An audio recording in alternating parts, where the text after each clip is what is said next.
I told my father, who I no longer live with, that I was going to San Francisco. He told me to have a good time and watch out for all the gay people. At that moment, I remembered why he never met my ex-girlfriend. She hates her city.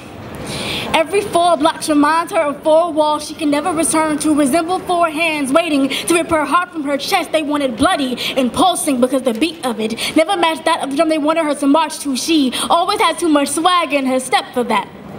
But her movement can't change the fact that her heart is wrapped in gold and surrounded by landmines. So anyone who falls in love with her is sure to die on impact, and she would rather have it that way.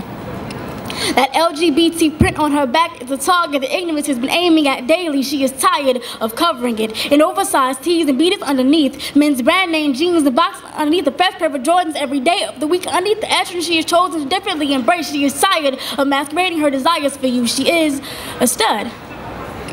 Surviving through unplanned doubts, simply trying to unarm defenses, confident up in her own skin to uproot discrimination, but there lies the problem.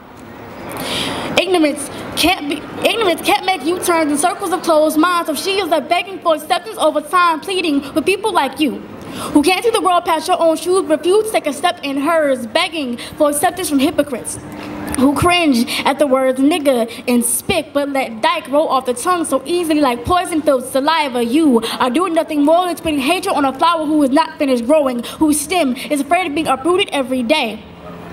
But nothing beautiful has ever flourished in hate. See, we claim that ignorance is the enemy of education. Yet it's amazing at the hate we teach our children. There are thousands of racist comments in Disney movies we allow them to play. Yet, let a little boy color with a pink crayon in kindergarten and he's considered gay. We label him a faggot, tell him he is hated, and sister is a lesbian by association. Thank God we're here in America.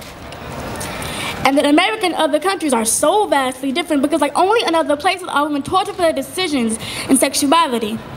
Like Udism Lane, gang rapes, beaten and stabbed before being thrown into a creek near Johannesburg. I wonder who heard her or who heard them call it corrective rape.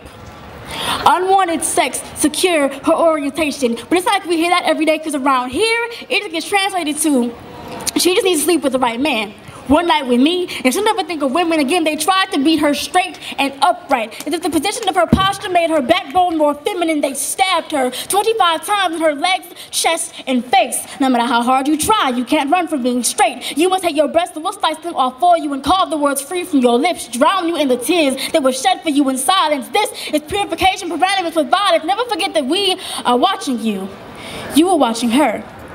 She is afraid of your stares like daggers, comments like fists, cringes, penetrating the inside of her soul, and she can't push you out or away in need of embrace. Do not label her gay, les, trans, queer, bi, stud. She is learning to love past the hate.